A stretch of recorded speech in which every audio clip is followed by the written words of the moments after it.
Eh bien, bonjour à tous. Bienvenue dans ce webinaire qui va être consacré aujourd'hui au projet TELI, qui a porté à un moment le nom de Train léger innovant. On a le plaisir d'être ici dans le consortium complet et on va vous présenter aujourd'hui le plus gros projet de la filière ferroviaire et qui se déroule avec pas mal de sociétés très structurantes. On va voir ça dans le déroulé de la réunion. Je voudrais accueillir et vous remercier d'être tous ici présents dans ce webinaire qui est hébergé par ITRANS, le pôle de compétitivité des mobilités Rélenium, qui est l'institut de recherche technologique de la filière ferroviaire. On sera ici avec une dizaine d'intervenants pour parler de l'ensemble de ce projet de long en large. On espère avoir le temps pour les questions aussi, parce que le temps est contraint aujourd'hui. Dans tous les cas, vous pourrez les poser sur le chat et nous les répondrons. Le chat est modéré par Estelle, voilà, que je remercie pour l'organisation. Et je remercie tous les collègues de ce magnifique projet. Et je vais laisser la place au chef de projet pour SNCF et du consortium, chef de file, Jacques. Jacques, c'est à toi. Merci. Merci Bertrand. Alors, SNCF est le coordinateur de ce projet. Je suis Jacques Berling, le directeur du projet Train léger innovant et nouvellement appelé TELI. Ce projet est financé par l'ADEME depuis mars 2023 et ce projet vise à adresser les lignes de desserte fine du territoire. C'est un pan important du réseau ferré national, c'est le tiers, donc à peu près un peu plus de 10 000 km de voies, plus d'une centaine de lignes. Et ces lignes souffrent d'un défaut des difficultés de financement, ce qui amène parfois les régions à diminuer la fréquence et donc un intérêt encore moindre pour les populations et les citoyens. Le projet vise à renverser la table, faire vraiment un changement de paradigme en proposant plus de fréquences, passer du train toutes les heures, voire les 2 ou 3 heures, on voudrait aller jusqu'à de la desserte à la demi-heure, voire dans les meilleurs cas au quart d'heure. Donc c'est une révolution qu'on propose pour les lignes de desserte fine du territoire. Je fais partie du groupe SNCF et je suis au sein de la direction technologie, innovation et projet groupe. Alors pourquoi le consortium s'est monté? Eh bien parce que en regardant les trains qui étaient disponibles pour les lignes de desserte fine du territoire, vous les voyez à gauche, on s'est aperçu que pour les plus petites lignes, celles qui sont actuellement desservies principalement par les X73-500, donc un petit train de 29 mètres et 70 places assises, nous n'avions pas de remplaçant. On a regardé ce que proposaient les constructeurs sur catalogue. Ils proposent des très bons trains, un train hydrogène proposé par Alstom, 3 trains batterie par exemple proposés par d'autres constructeurs que sont Siemens, CAF ou Stadler. Mais ces trains vont être 2 jusqu'à 3 fois plus lourds que les 50 tonnes du X73-500 et risquent, pour les lignes les moins courues, de promener des sièges vides avec leurs 120 places, là où en moyenne actuellement il y a plutôt 20 personnes dans ces trains.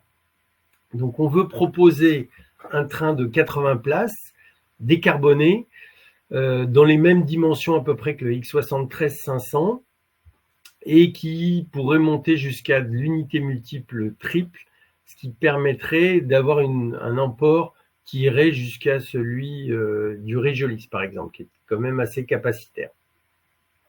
Alors, des images valent souvent mieux qu'un long discours, donc je vais demander à Estelle de lancer la vidéo de ce magnifique train.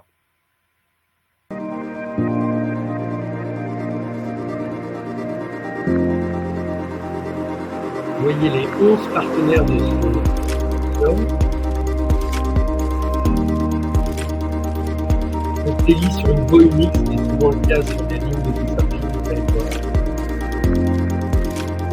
Projet système.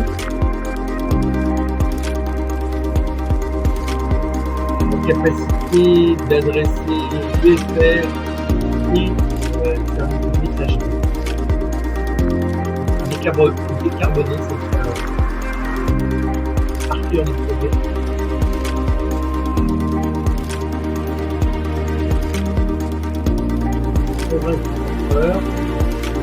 Une signalisation qui va permettre de croiser.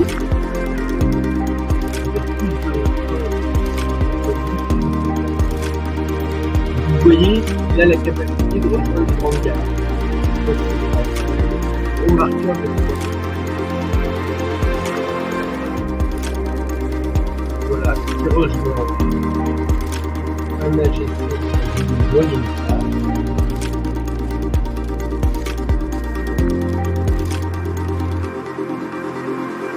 Avec un gros objectif sur les coûts.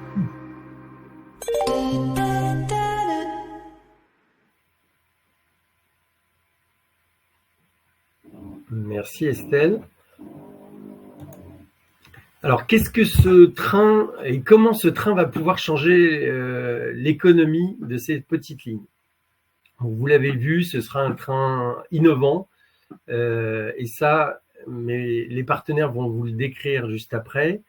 C'est un train qui va être très écologique. Alors, rappelons-le, le mode ferré est le mode le plus écologique pour la moyenne ou longue distance. Mais actuellement, les trains sont diesel.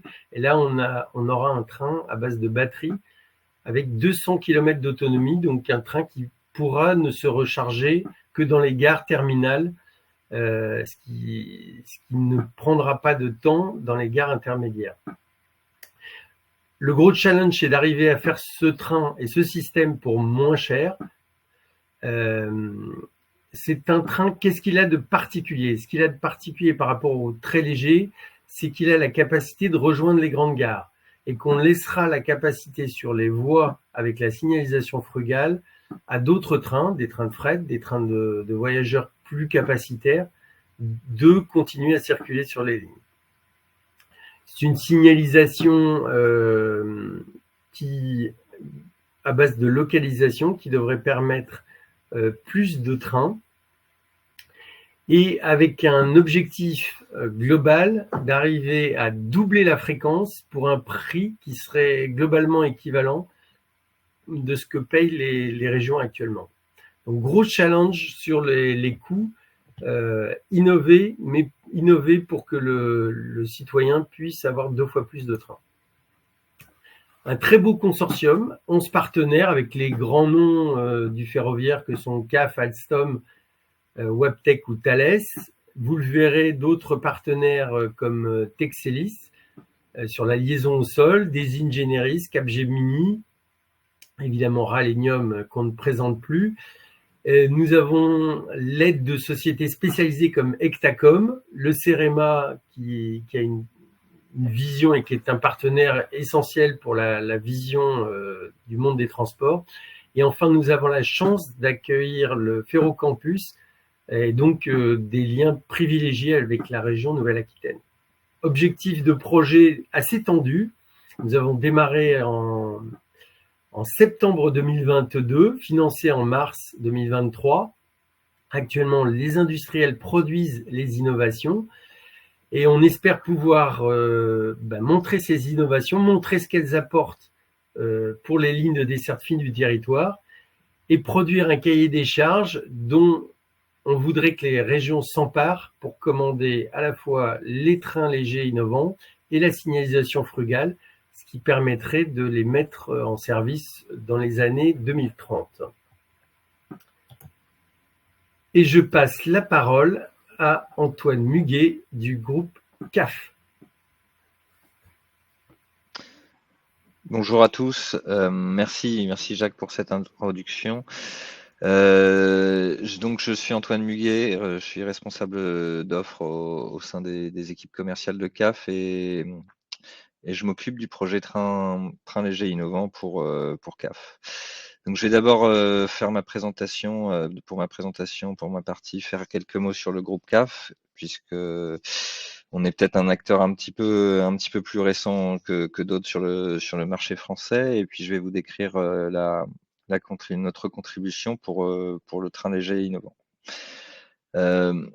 Notre histoire, l'histoire de CAF dans le ferroviaire, elle est ancienne. Elle commence il y a plus d'un siècle en Espagne. Si on prend le nom complet, l'acronyme, c'est Construcciones y Auxiliar de Ferrocarriles. Ferrocarriles, ça signifie train.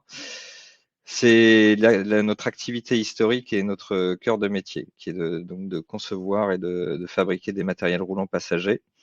On fournit également des solutions de mobilité complète avec la maintenance, la signalisation et les systèmes clés en main pour l'infrastructure. On a acquis il y a quelques années une filiale bus, Solaris, qui est l'un des leaders européens du bus zéro émission. C'est très intéressant pour ce projet parce qu'on a des ponts à faire sur des mobiles qui sont de plus petite taille pour le transport public de passagers. Quelques chiffres clés en 2022, le chiffre d'affaires a été de plus de 3 milliards d'euros pour CAF. On a un carnet de commandes de plus de 13 milliards. Il y a eu des opérations de croissance externe importantes ces dernières années. J'ai mentionné Solaris et il y a maintenant plus de 14 000 employés à travers le monde. Si on se concentre un petit peu plus sur la France, on a intégré en août 2022 le site de fabrication, l'usine historique de Reichshofen. Et donc, on a intégré 750 employés, dont un bureau d'études de 150 ingénieurs. On a donc aujourd'hui en France deux sites de production de matériel roulant, Bagnères de Bigorre en Occitanie et Reichshofen en Alsace. Et on compte plus de 1000 employés, 1000 salariés. On est donc de fait devenu un acteur majeur, en plus des contrats qu'on a gagnés ces dernières années, et on est le deuxième fabricant de matériel roulant en France. C'était donc un très bon moment pour nous de monter à bord de l'aventure Teli train léger innovant et de participer à préparer le futur le futur du ferroviaire en France. Pour ce programme, nous serons donc l'architecte de la plateforme et l'intégrateur des innovations de nos partenaires. Donc, je vais rentrer plus dans le détail de notre participation.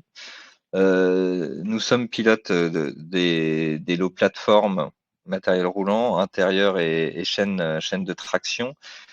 Pour rappeler les objectifs principaux du projet que Jacques a commencé à esquisser précédemment.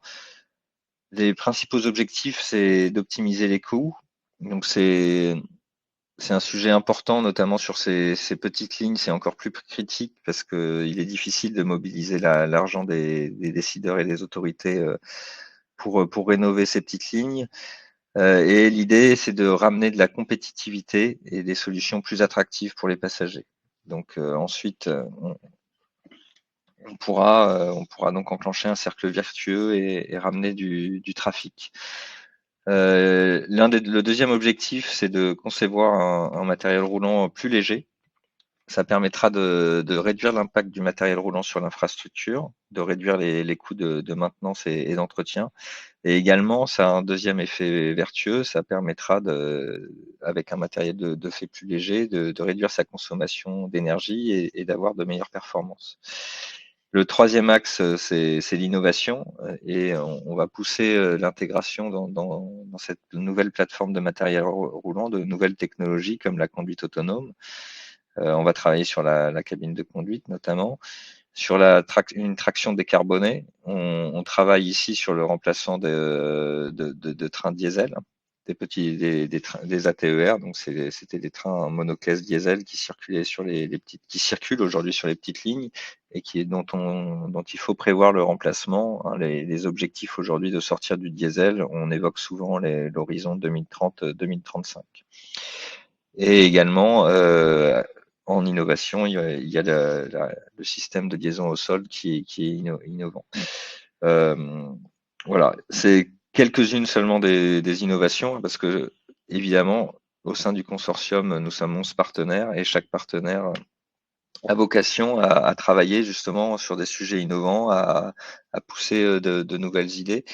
Et c'est très intéressant d'être à ce moment à ce moment du projet, de pouvoir préparer à partir d'une feuille blanche et de manière native l'intégration de toutes ces innovations. Donc ce sera, sauf erreur de ma part, ce sera l'un des premiers, le premier train potentiellement qui sera conçu exclusivement pour avoir une traction décarbonée.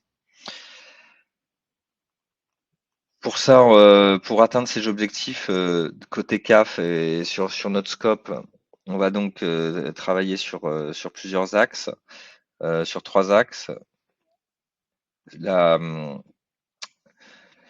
L'allègement de la structure de caisse. Aujourd'hui, voilà, on travaille aujourd'hui sur une structure de caisse en aluminium qui va pouvoir intégrer des parties en composite, notamment sur le plancher et sur certaines pièces de toiture. La modularité ensuite pour l'intériorisme, pour répondre aux différents besoins des clients et suivant les régions dans lesquelles le train innovant va opérer, il n'y aura pas les mêmes besoins et suivant les saisons également. Donc on va faire en sorte que l'intérieur puisse atteindre des objectifs de capacité importante en termes d'emport de passagers et de fret et de bicyclettes, mais également de pouvoir être modulaire, de pouvoir s'adapter aux besoins des régions en fonction de la saisonnalité, de s'il y a beaucoup de touristes avec des vélos, ou alors d'apporter de nouveaux services comme le micro-fret. Voilà. C'est pour valider ces résultats à l'horizon fin 2024. On va fabriquer une maquette échelle 1 du train léger innovant.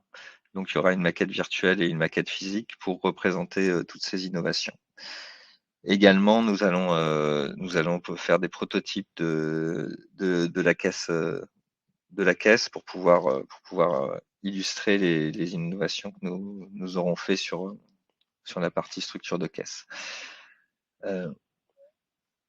Le troisième axe, c'est la décarbonation, et ça va être on a parlé de train diesel, on parle aujourd'hui de faire une chaîne de traction décarbonée à zéro émission de gaz à effet de serre. Et ça va être l'une des briques technologiques clés. On a un objectif ambitieux de faire plus de 200 km. Aujourd'hui, on est sur un module qui est assez compact, qui fait 30 mètres. Hein, et ça va être donc il faut pouvoir réfléchir à comment intégrer assez de batterie pour pouvoir couvrir une distance importante. Et donc avoir tous les équipements de la chaîne de traction qui soient compacts et aussi qui soient le plus léger possible. Tout ça en gardant à l'esprit qu'on doit être compétitif. Donc il y a un vrai défi. Pour ce faire, on va utiliser, j'avais parlé de bus, de notre filiale bus au début, donc on va essayer de s'inspirer de ce qu'on fait sur les attractions des bus pour emmener ça sur un module ferroviaire de petite taille. On va également développer un système de traction utilisant des convertisseurs full cycle plus compacts et plus légers, et puis travailler sur les dernières technologies de batterie disponibles. Donc, les technologies de batterie évoluent très rapidement. Maintenant, on a des chimies qui sont différentes, avec des densités énergétiques qui peuvent être plus importantes suivant la chimie des batteries. Et on va faire en sorte de pouvoir intégrer un maximum de capacité de stockage d'énergie dans un environnement, dans un espace compact, et qui permettra d'adresser l'autonomie maximale. Et du coup, on pourra valider ces équipements via deux types de bancs d'essai, un banc d'essai à hardware in the loop, ainsi qu'un banc d'essai en laboratoire avec des équipements qui seront représentatifs de la chaîne de traction, et tout ça à horizon fin 2024. Donc voilà, c'était pour vous faire un tour d'horizon des tâches sur lesquelles CAF allait travailler, donc au niveau de la plateforme, de l'intérieur et de la traction. Et évidemment, j'ai évoqué que nous travaillons avec nos autres partenaires et en tant que leader de la plateforme matériel roulant, nous allons devoir intégrer leurs innovations, parmi lesquelles on peut citer les portes, l'information passager et la partie climatisation qui seront fournies par Wabtec, mais également les technologies de conduite autonome de Thales et une des innovations qui sera la plus importante du projet, qui est la liaison au sol innovante que va proposer Texelis et que mon camarade Axel de Galambert va nous présenter maintenant. Merci beaucoup Antoine, merci. Bienvenue à tous et je suis très heureux de pouvoir vous présenter Texelis et le scope que nous assurons, dont nous avons la charge sur ce projet. Nous sommes montés à bord de ce projet avec la SNCF et CAF et on est très heureux de pouvoir apporter notre pierre à l'édifice. Texelis est une entreprise qui a une quarantaine d'années d'existence, à peu près 300 personnes dont le siège est à Limoges, mais avec également une forte présence en région Rhône-Alpes-Auvergne. Nous sommes une structure qui est dédiée à la liaison au sol, mais aussi aux chaînes de traction et à la conversion de puissance. Et donc, tout naturellement, on est très heureux de prendre cette place au sein du projet TELI. Vous nous connaissez probablement pas, mais vous avez probablement déjà vu ou embarqué sur des véhicules qui sont dotés de nos technologies. Nous sommes les leaders mondiaux de la fabrication de ponts, enfin de ce qu'on appelle le pont de transmission de puissance pour les métro-pneus. Donc métro-pneus, ça veut dire le réseau de Paris notamment, le réseau de Lyon, le réseau de Marseille par exemple, mais aussi Mexico, Montréal, Santiago, Chicago, Taipei. Donc on est présent un peu partout dans le monde. Et puis nous sommes également leaders dans la fabrication et fourniture d'équipements pour les tramways, dans ce même registre, les tramways à plancher bas. Et enfin, nous fournissons également les navettes d'aéroport que vous prenez probablement régulièrement, enfin peut-être pas si régulièrement que ça maintenant, mais à l'époque quand même assez régulièrement. Donc nous fournissons ces systèmes. Et Texelis a également un département dédié à la défense. Nous sommes fournisseurs et fabricants de la plateforme du véhicule blindé Serval, que vous avez peut-être vu défiler sur les Champs-Élysées lors du dernier 14 juillet. Notre site industriel, donc basé à Limoges, est doté d'une surface de 35 000 m². C'est une structure extrêmement autonome et innovante. On est doté d'un BE très performant et qui va toujours chercher l'innovation. Donc c'est naturellement que nous, dans ce défi du TLI, on est là pour proposer une solution radicalement innovante par rapport à ce qui peut exister actuellement. Alors, qu'est-ce que ça veut dire radicalement innovante dans la liaison au sol ? Ça veut dire un concept qui va tenter de trouver un moyen de réduire le poids, bien évidemment, puisque le but c'est d'être léger, et puis aussi l'espace, pour créer un maximum de disponibilité pour les sources d'énergie, mais aussi pour les passagers. Comme l'a indiqué Antoine il y a quelques minutes, l'objectif c'est vraiment de mettre toutes les innovations dans ce projet, et donc avec la liaison sol, on arrive à donner un peu plus d'espace en changeant, en ne partant pas sur une solution traditionnelle. Dans ce projet, avec les autres membres du consortium, Texelis a décidé de partir sur une solution de 2 roues motorisées indépendantes sur un par essieu qui seront complètement dénuées de bogies. C'est-à-dire que la structure d'un train traditionnel a un bogie avec une structure lourde métallique qui la supporte, et ça ne sera plus le cas sur le projet TELI. On arrive avec ce type de design que vous voyez ici en photo à obtenir 30% de dégagement de poids par rapport à un bogie classique, ce qui est assez phénoménal et très important, et ce qui permettra, vous allez voir par la suite, d'apporter des vrais atouts au véhicule conçu. Ce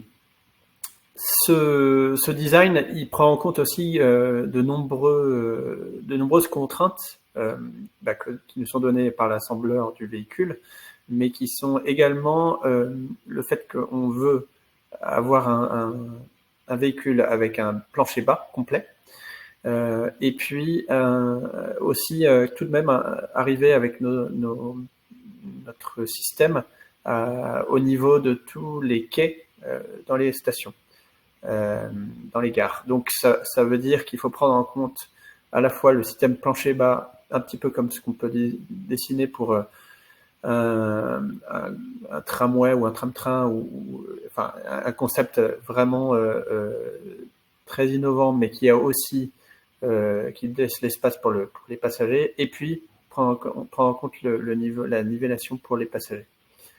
Ça nous permet donc, au niveau de la performance du véhicule, grâce à la liaison au sol, on gagne en capacité de vitesse, en confort, mais également en sécurité, et surtout en manœuvrabilité. Parce qu'il faut savoir que les roues indépendantes avec un moteur indépendant à chaque roue permettront, par exemple, d'attaquer les courbes de manière beaucoup plus sereine sur ces trajets. C'est aussi une structure beaucoup plus légère au niveau de la maintenance. Pourquoi ? Parce que en fait, on n'aura plus de bogies à extraire, à changer, à sortir, à maintenir. On aura un concept d'un essieu beaucoup plus léger, beaucoup plus rapide à maintenir. Donc on aura des gains sur la maintenance qui seront assez importants. C'est aussi un concept qui nous permet de donner de la place pour les solutions innovantes, que ce soit les batteries dont a parlé Antoine, mais aussi les systèmes de cellules à hydrogène qui seront détaillés plus tard par Benoît d'Alstom. Et puis ça laisse, comme nous l'avons rappelé, plus d'espace à l'intérieur de la cabine pour les sièges, mais aussi pour pouvoir avoir un peu de micro-fret et des vélos, du transport de vélos, ainsi que des personnes à mobilité réduite.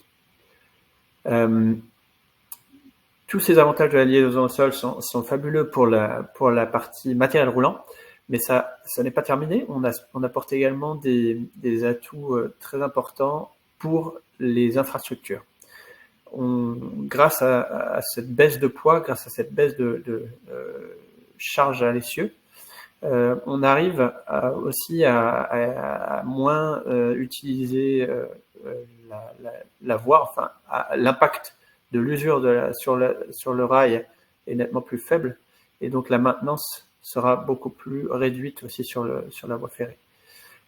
Enfin, c'est également un système qui permet d'avoir un train à zéro émission, et ce qui est très important pour l'image que nous souhaitons véhiculer, que ce soit dans nos connexions dans les gares les plus importantes, mais également dans le monde un peu plus sur les dessertes fines du territoire. Et puis enfin, c'est également un système qui est compatible avec tout ce qui est les innovations de signalisation et de surveillance sur les voies de desserte fine du territoire. Je vous propose de passer maintenant la parole à Benoît, qui va vous donner plus d'informations sur les cellules hydrogène développées par Alstom. Oui, bonjour à tous. Donc, Benoît Gachet pour Alstom. Alors, je me présente puisque mes camarades l'ont fait aussi. Je vais me présenter. Moi, je suis directeur produits régionaux chez Alstom. Je m'occupe plutôt d'ailleurs de gros trains régionaux. Et puis, je m'occupe également, donc, dans le cadre du projet TELI, de la participation d'Alstom. Alstom, c'est une grosse société française, le leader européen du ferroviaire, et le leader mondial au niveau de tout ce qui est solutions de mobilité décarbonée, où on a pu apporter donc des solutions de train, soit à batterie, soit à hydrogène. On a 22 000 ingénieurs, on a 10 000 brevets au nom d'Alstom. Donc c'est vraiment une très grosse entité. Et pour nous, le projet TELI étant un projet particulièrement intéressant, particulièrement innovant et surtout un projet auquel on croit parce que c'est un projet qui a bien cerné le besoin. Comme le disait Jacques, hein, le besoin, c'est d'avoir un train qui roule sur les infrastructures existantes, y compris le réseau ferré national, car en général, le train doit toujours aller vers une grosse station, même si après il va circuler sur des lignes moins, moins fréquentées. En général, l'extrémité est toujours une grosse station, donc il faut pouvoir pénétrer sur le réseau ferré national. Et donc, c'est vraiment le cœur du projet TELI, c'est-à-dire être interopérable jusqu'au réseau ferré national et en même temps être léger. Je ne vais pas revenir sur tout ce que mes camarades ont dit. Effectivement, un train qui va pouvoir consommer peu, qui va pouvoir être très flexible et qui va pouvoir porter le bon nombre de passagers. Ce qui est important de voir aussi, c'est aujourd'hui donc le transport, c'est quand même un tiers de la production de CO2 au niveau mondial.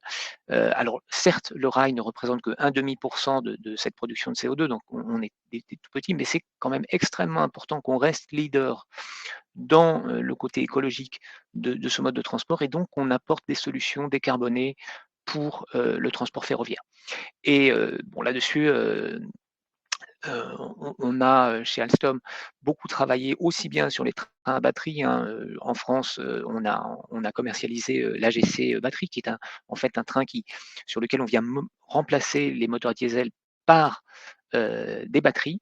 On a vendu également des trains à batterie en Allemagne. Le Coradia BMU a été vendu et circule maintenant en service commercial. Et on a vendu des trains à hydrogène. L'hydrogène étant un des éléments sur lesquels on travaille dans le cadre du projet TELI. Alors, pourquoi travailler sur l'hydrogène? D'abord parce que Alstom est très en avance sur ce domaine particulier. On a obtenu l'homologation de l'EBA. Donc l'EBA, c'est l'organisme d'homologation allemand en juillet 2018 et on a commencé le service commercial déjà en septembre 2018. Donc on a déjà plus de 5 ans de service commercial en expérience sur des trains à hydrogène, ce qui nous donne effectivement l'avantage de comprendre un petit peu où sont les difficultés et de pouvoir aider dans le cadre du projet TELI à ce que la solution hydrogène soit vraiment une solution avec un vrai gain là-dessus. Alors je parle de solution à batterie, je parle de solution à hydrogène. Pourquoi? Parce que il faut être clair. Il n'y a pas one for all. Il y a des applications où l'hydrogène est une bonne solution. Typiquement, si vous avez des distances un peu plus longues sur des voies peu circulées, ben, ça va être l'hydrogène qui est la bonne solution.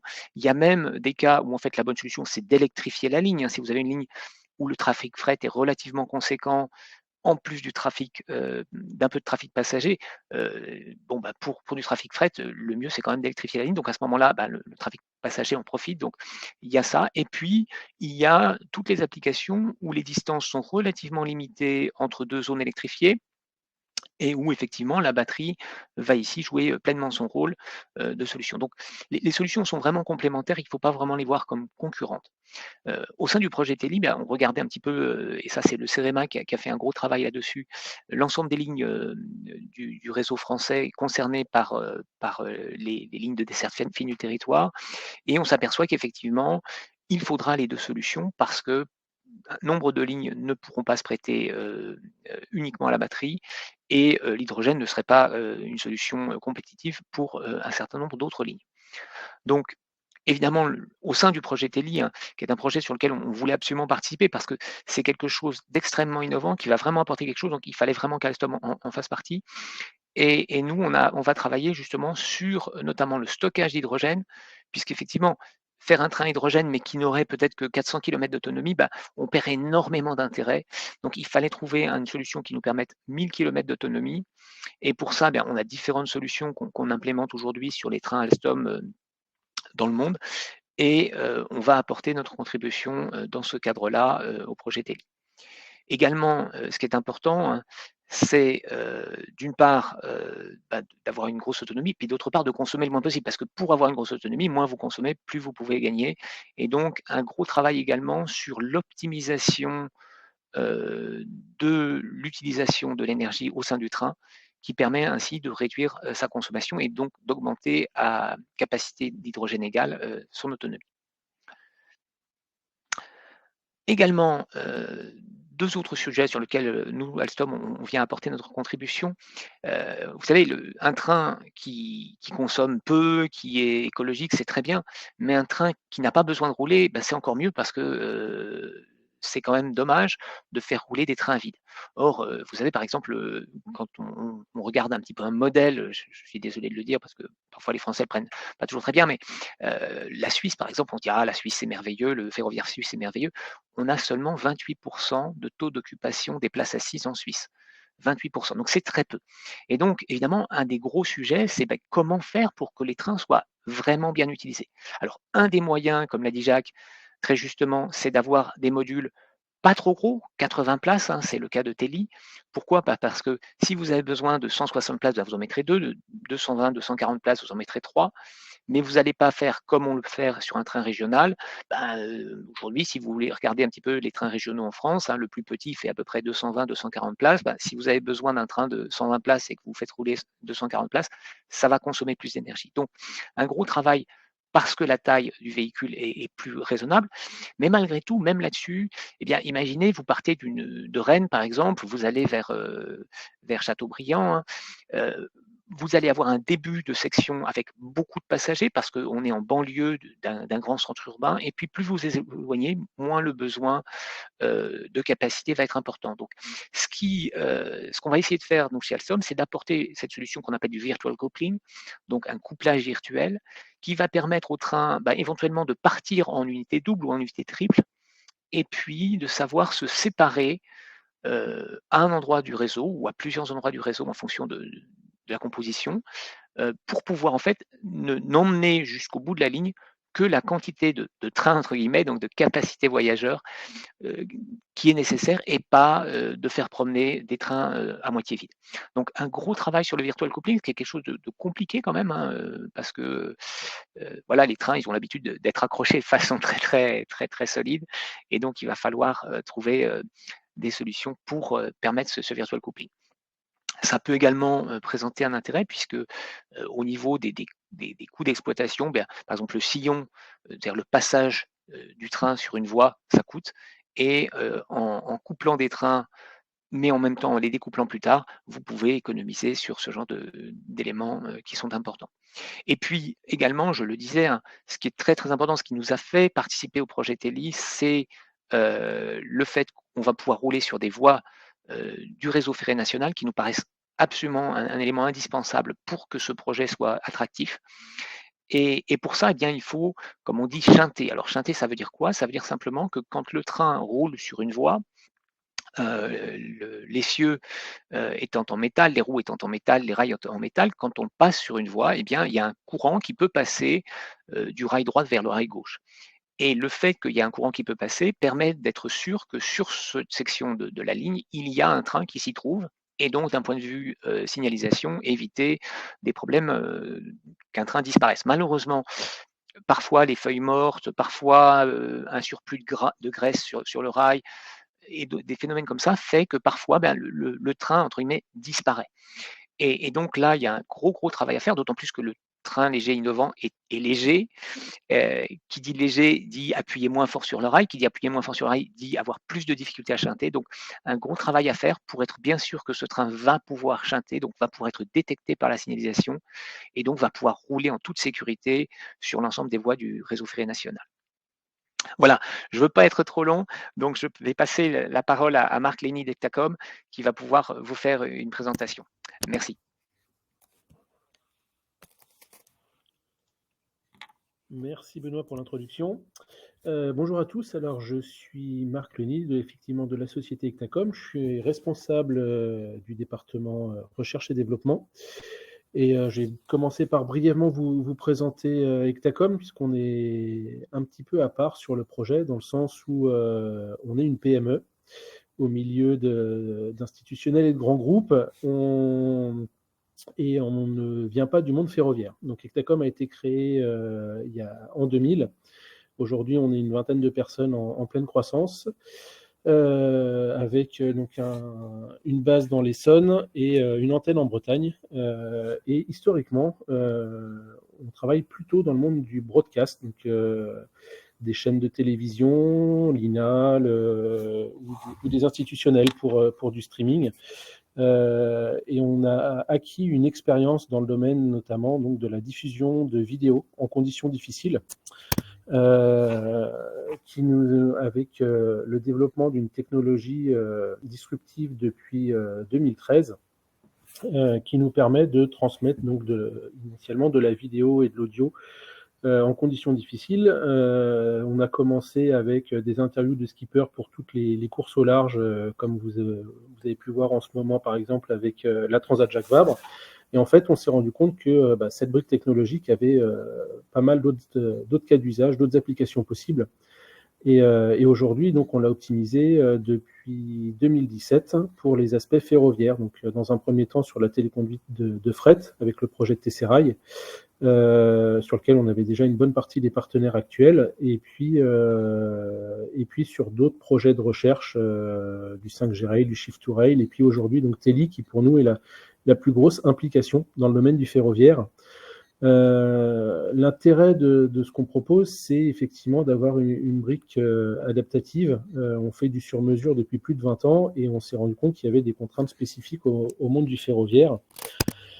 On est donc impliqué dans deux tâches en particulier, les aspects téléconduite, donc pour lesquels l'objectif est de fournir l'immersivité maximale pour le téléconducteur, lui proposer les meilleures conditions de travail possibles pour reprendre un train. Alors la téléconduite, dans le cadre de Teli, a plusieurs motivations. Il y a tout un lot qui est dédié à la partie autonomie du train. Et qui dit train autonome dit téléconduite aujourd'hui dans plusieurs cas d'usage. Donc ça va être éventuellement des manœuvres dans des centres techniques. Ça peut être la première mise en circulation le matin, sortie jusqu'au premier quai de gare. Et dernier point, ça peut être en cas de problème, donc un incident sur les voies, un éboulement ou autre, qui fait que la partie autonomie va se mettre en défaut et demander une intervention humaine à l'extérieur. Donc plutôt que d'immédiatement envoyer quelqu'un sur place, aujourd'hui, donc avec un train comme Teli, l'idée est de pouvoir prendre la main à distance, donc avec les aspects téléconduite. Donc sur cette tâche-là, on travaille en collaboration étroite avec la SNCF et Railenium, qui nous propose tous les aspects ergonomie notamment et métiers autour du téléconducteur, puisque on réinvente un métier en déplaçant le conducteur à l'extérieur du train. Il y a des nouvelles contraintes, des nouveaux aspects à prendre en compte. Et en ce qui nous concerne, on est là donc pour lui fournir les meilleurs outils possibles. Donc à l'intérieur du train, ça passe par tous les aspects captation, donc de données multiples. Donc évidemment des caméras à l'avant du train, sur les côtés, à l'arrière pour les manœuvres, avec la possibilité de basculer facilement sur ces différentes caméras. De l'audio, puisque le conducteur conduit aussi énormément à l'oreille. Donc on a de l'audio 3D qui lui permet de localiser la source de ce qu'il entend et éventuellement la possibilité aussi de passer d'un micro en cabine à un micro au niveau de la partie voyageur, s'il avait besoin d'entendre ce qui se passait dans cette partie du train. Et puis tout un ensemble de métadonnées, donc on a du GPS, des centrales inertielles, etc., pour restituer au maximum toutes les informations dont il pourrait avoir besoin, être capable de déterminer s'il y a un risque que les rails soient gelés, donc simplement un capteur de température, etc. Et puis, en complément de tous ces aspects embarqués dans le train, on a la partie sol. Donc, Ektacom travaille sur la partie cabine de téléconduite. L'idée étant de fournir, une fois de plus, l'expérience la plus immersive possible, donc avec une vidéo de la meilleure qualité que l'on peut transmettre, quel que soit le canal de transmission. Donc là, c'est vraiment notre cœur de métier. Et puis donc tous ces aspects rendus, audio 3D, et puis imaginer aussi toute la partie développement logiciel avec des interfaces de rendu pour le téléconducteur, pour lui proposer toutes les informations dont il a besoin dans les meilleures conditions possibles.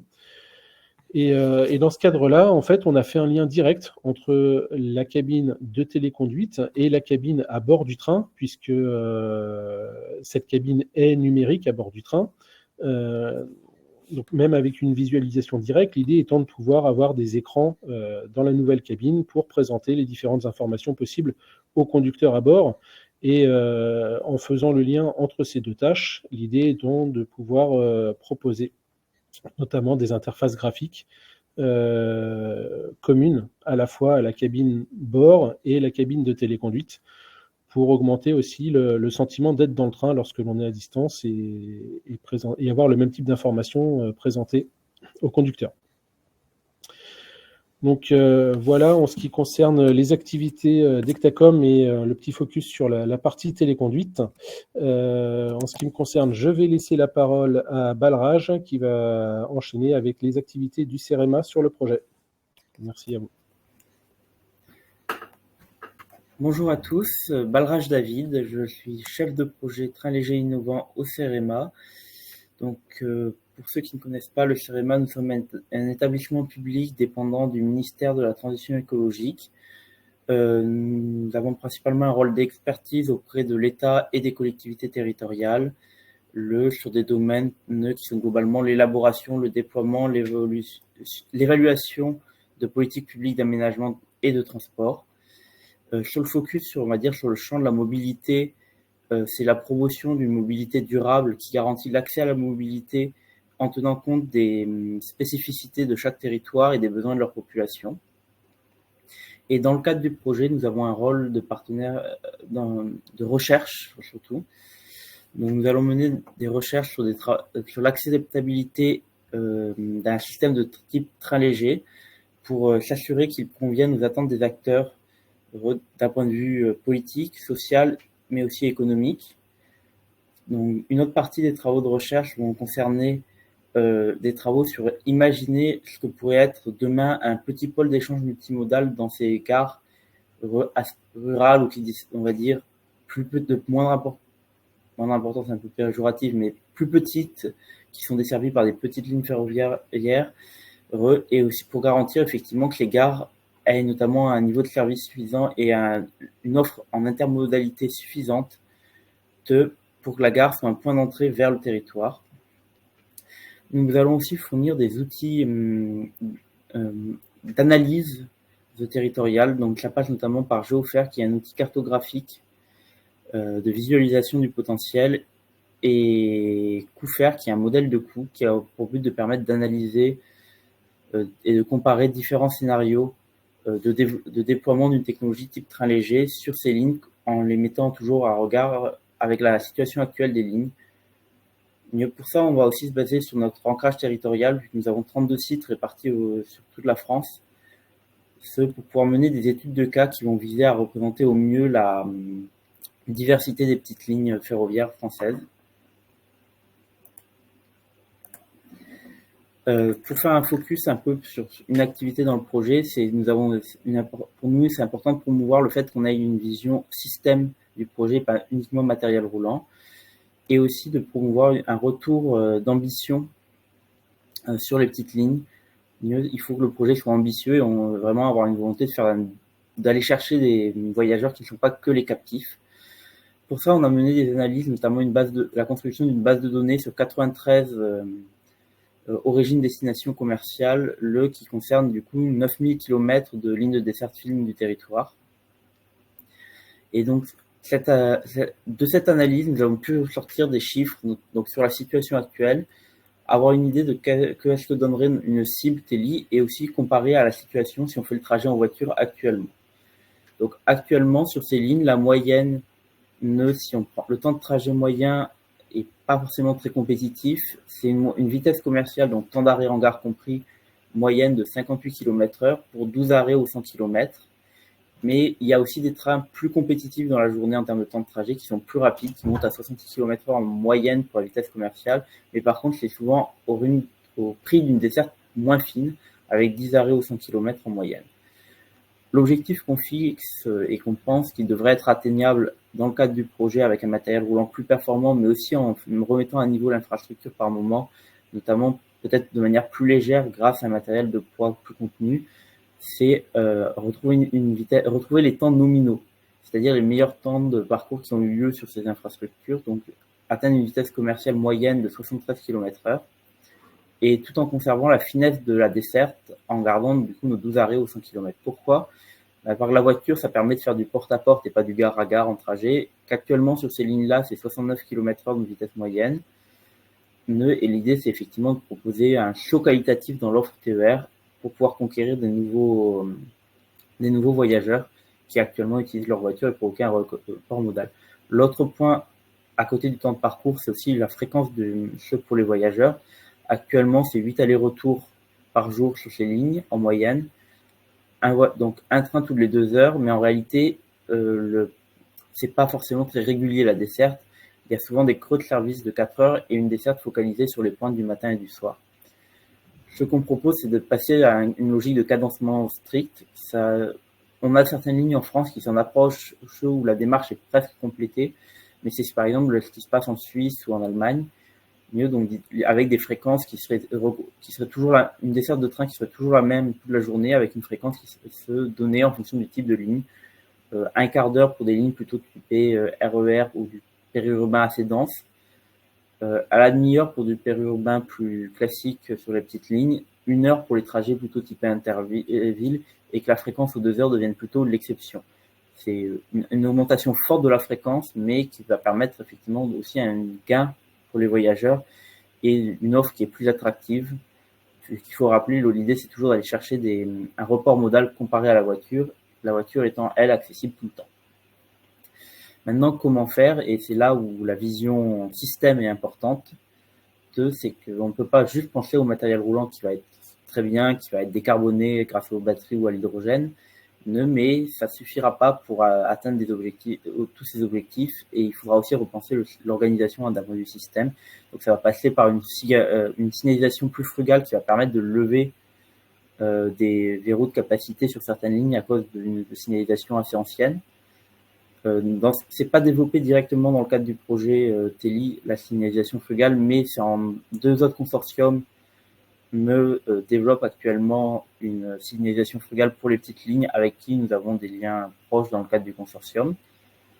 Il y a aussi une question de la maintenance, c'est-à-dire potentiellement des ateliers de maintenance locaux dédiés à des rames, TELI uniquement, pour tirer profit de certaines innovations comme les roues indépendantes de Texelis qui pourraient permettre effectivement de se passer de certains moyens lourds des techniciens contractuels et d'aller voir des ateliers plus locaux. L'infrastructure aussi qui va pouvoir être allégée, ou on va dire les coûts de maintenance vont être réduits grâce à la légèreté du train léger et un certain nombre d'autres fonctionnalités qu'il permet, notamment détecter des problèmes sur les voies, et la gestion de l'énergie, c'est-à-dire peut-être de l'électrification frugale par endroit, juste des batteries ou de l'hydrogène en fonction des lignes.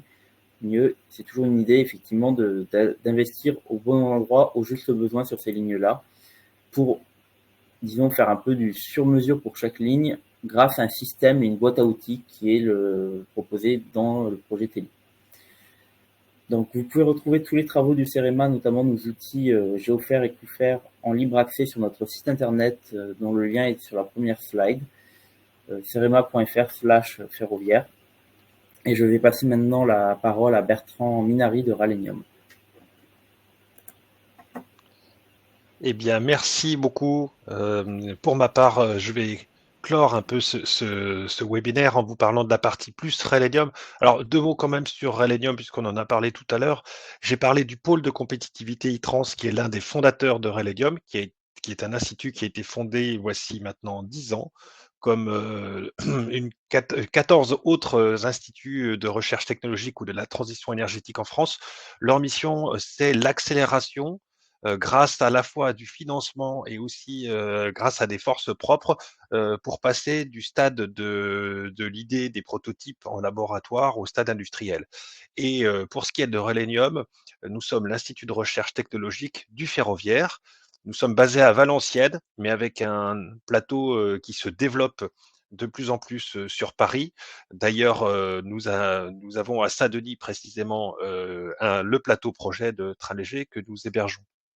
Ralenium, c'est une petite centaine de chercheurs et d'ingénieurs spécialisés dans la gestion de projets collaboratifs, mais aussi dans des domaines aussi variés. On va le voir tout de suite que l'intelligence artificielle appliquée au ferroviaire, les sciences humaines et sociales, la gestion de l'énergie, la modélisation, le jumeau numérique et la sûreté de fonctionnement. Pour la partie, pardon, je vais avancer le derrière. Voilà, pour ce qui est de Ralenium, sur ce projet-là, nous attaquons à tout ce qui est travail autour, ça a été dit tout à l'heure par les collègues d'Ectacom, autour de tout ce qui est cabine et virtualisation ou du moins à distance, gestion à distance de la conduite. Ça a évidemment des aspects, on l'a vu tout à l'heure, système, technologique, ça a aussi des aspects humains. Donc nous travaillons sur l'ergonomie de ce nouveau poste de travail et tous les modes de gestion de la sécurité dans ces modes de fonctionnement à distance. On a aussi un travail, ça a été dit tout à l'heure par les collègues de Texelis, autour de tout ce qui est liaison sol. Ce que vous voyez à l'écran n'est pas forcément représentatif du schéma de demain, qu'on soit très clair, ça fait partie des scénarios qui ont été envisagés. En tous les cas, nous travaillons avec les collègues de Texelis à définir cette nouvelle logique, comme ça a été dit tout à l'heure, de dynamique ferroviaire avec cette nouvelle technologie proposée. On travaille aussi à tout ce qui est gestion de l'énergie et tout ce qui est équipement système embarqué. Ça, c'est d'ailleurs une problématique que l'on retrouve de plus en plus dans le monde ferroviaire avec l'efficacité énergétique. Même si le ferroviaire consomme à la tonne transportée 6 fois moins d'énergie que n'importe quel matériel routier, il n'en reste que nos matériels sont de plus en plus équipés de systèmes différents pour le confort des voyageurs, par exemple. Et donc, il faut qu'on gère au maximum l'efficacité énergétique de l'ensemble. Puis enfin, dernier point sur lequel nous travaillons, c'est tout ce qui est système de captage de mesures embarqué pour faciliter et améliorer la maintenance de l'infrastructure. Là aussi, c'est assez nouveau puisque ça consiste à déplacer sur le train des dispositifs de surveillance et donc d'interagir sur la qualité du réseau et la qualité de la maintenance.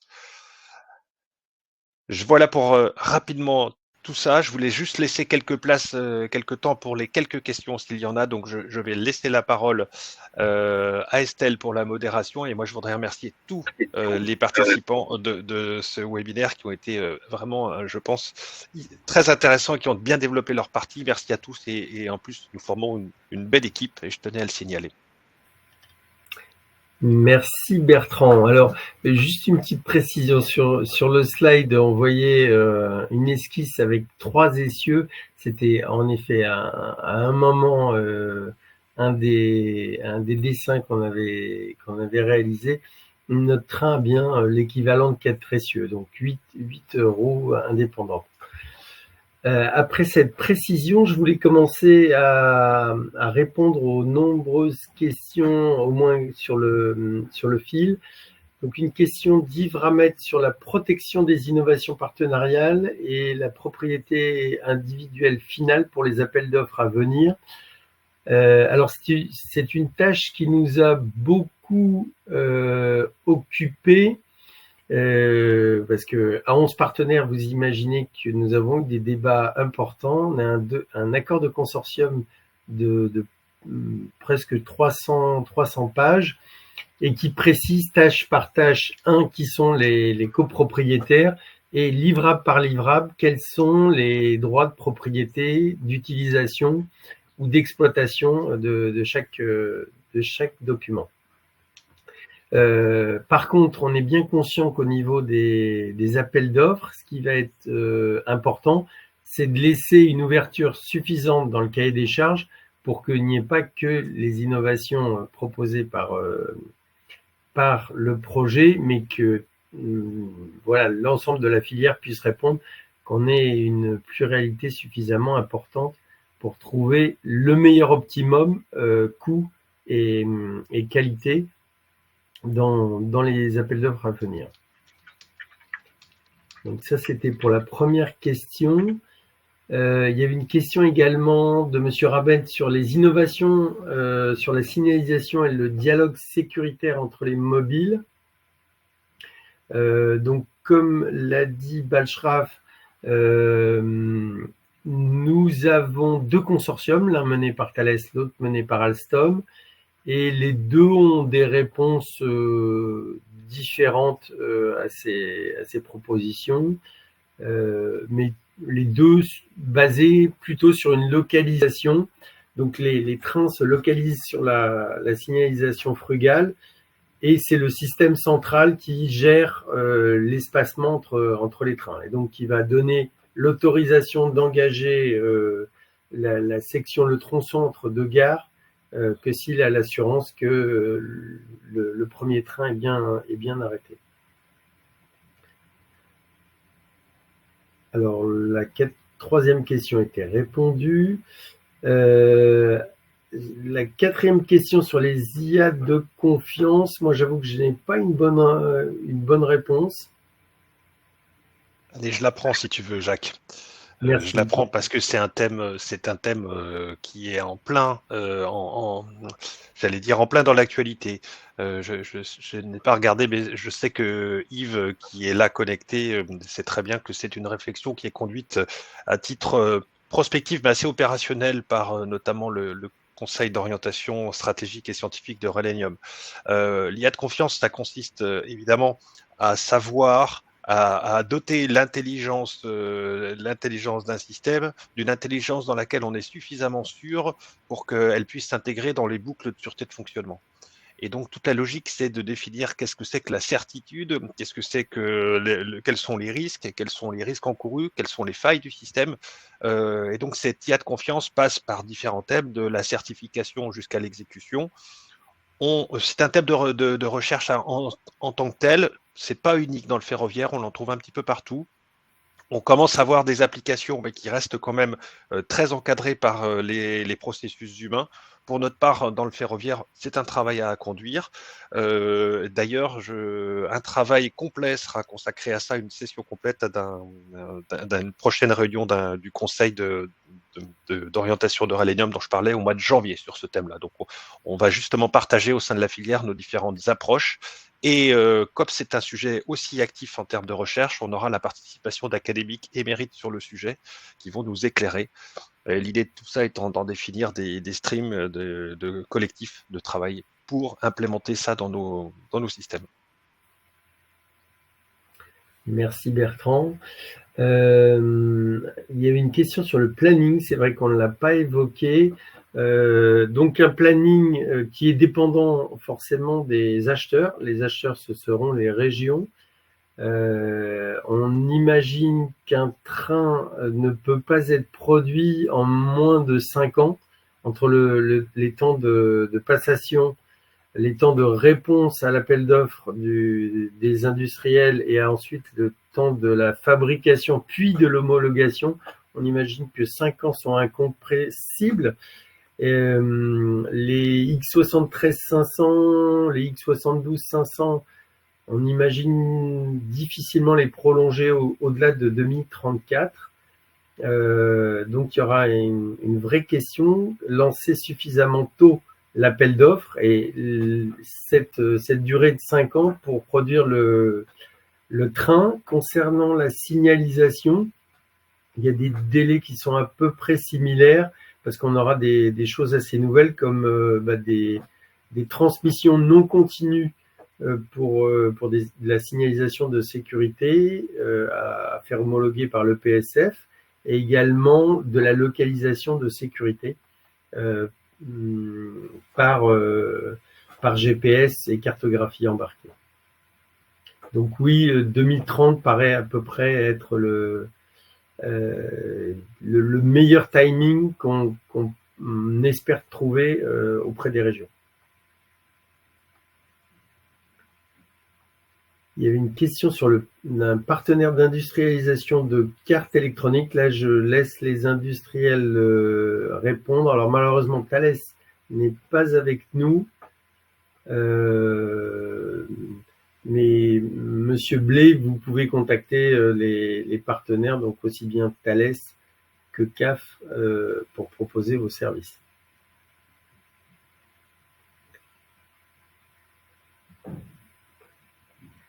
Et dernière question sur une thèse. Alors j'allais dire en direct, désolé.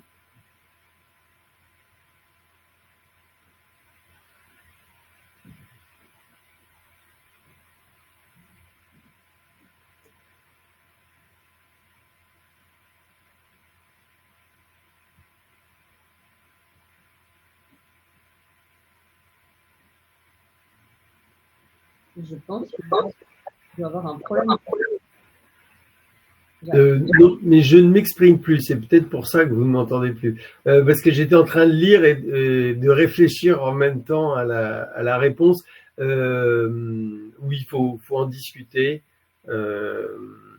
Et on est tout à fait prêt à partager des informations, notamment comme vous l'avez vu, le support. Donc ce système innovant, nous on serait ravis de le partager, y compris dans le cadre d'une thèse. Je transmets vos coordonnées à Jacques, madame.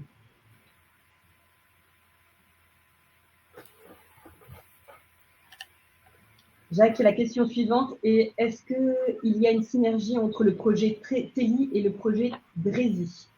Absolument. Alors, la SNCF a une gamme qui comprend également Flexi. Donc, pour vous décrire, donc maintenant vous avez une bonne idée du TELI. DRESI, on est sur un module de 30 places assises, donc plutôt un tout petit tram des campagnes. Et on discute de sujets au niveau de la propriété SNCF. Après, chaque projet a sa propriété industrielle et intellectuelle. Et donc, on est dans des cadres un peu limitants. On ne peut pas tous se partager parce que chaque consortium a sa propriété. Mais oui, les équipes qui travaillent sur DRESI sont 2 étages en dessous de nous. Et comme les équipes qui travaillent sur Flexi. La question suivante: comment sera gérée la partie télécom pour supporter des débits vidéo, téléconduite et les interconnexions RST? Comment s'assurer que le flux sera sécurisé et fiable? Alors la marque me paraît très adaptée. C'est ça. Alors, aujourd'hui, alors sur les aspects RST peut-être un peu moins, mais sur la partie téléconduite, effectivement, aujourd'hui, on capitalise sur différents projets qui ont déjà eu lieu et qui ont permis d'aboutir à une solution télécom sécurisée, donc développée par Thales, qui est également partenaire de Teli, même s'il ne travaille plus sur cette solution télécom. Et donc notamment sur les aspects téléconduite, il y a eu toute une étude au niveau cyber pour la partie sécurisation. Et en ce qui concerne le lien en lui-même, aujourd'hui, on a eu l'occasion de tester, donc c'est une hybridation de plusieurs systèmes sur des opérateurs existants. On a également testé sur du réseau privé SNCF. Et dans le cadre de Teli, on est parti sur l'hypothèse qu'on aurait de la 4G déployée sur l'ensemble des lignes que l'on va couvrir. Mais en réalité, les études de téléconduite, on les a menées depuis la 2G, donc avec l'IGPRS privé SNCF. Donc sur des réseaux 2G, 3G, 4G et même 5G. Et donc ce qui nous permet de couvrir quasiment tout l'éventail des débits qui seront effectivement disponibles. Alors on est bien d'accord que si on part sur de la 2G, on a des très très faibles débits et on a des vitesses d'évolution beaucoup plus faibles qui permettent de sortir par exemple le train d'une zone critique ou d'une zone blanche. Mais ensuite, donc, de pouvoir effectivement reprendre la main sur le train. On a testé des vitesses d'évolution aujourd'hui jusqu'à 100 km/h. Teli a une vitesse théorique à 120 km/h que l'on aura l'occasion de tester un peu plus tard dans le projet ou dans d'autres projets sur lesquels la téléconduite est prévue. Merci Marc. Question suivante. Bonjour, est-ce un train GOA 4 qui est envisagé et quels standards européens envisagez-vous de respecter sur le domaine de l'autonomie? Alors très probablement le train sortirait en GOA 2 parce qu'on pense qu'il n'y aura pas eu de train avant le nôtre.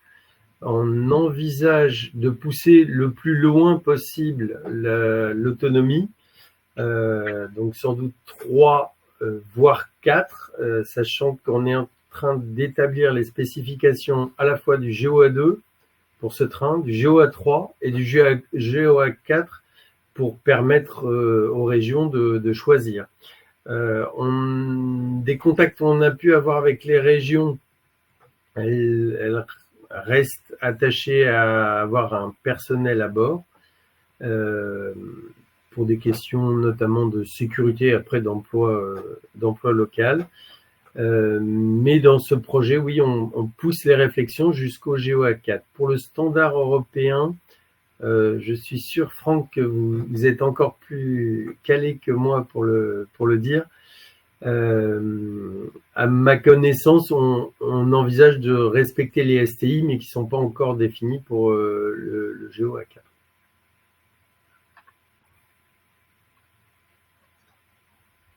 Il n'y a plus de questions pour le moment. On a encore quelques minutes. Si vous souhaitez poser vos questions, c'est maintenant.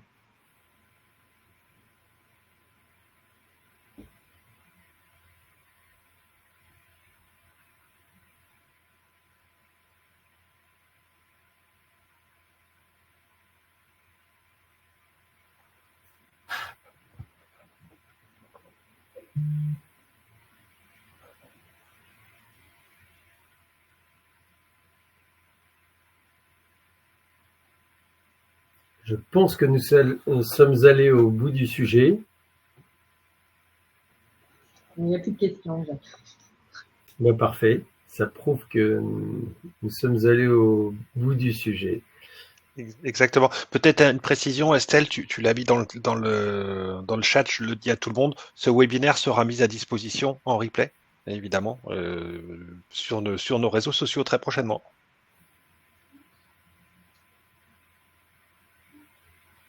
Merci à toutes et tous de votre participation à ce webinaire. On espère avoir pu répondre à vos questions et vous engager dans le sens de ce beau projet de décarbonation de nos lignes de desserte fine du territoire.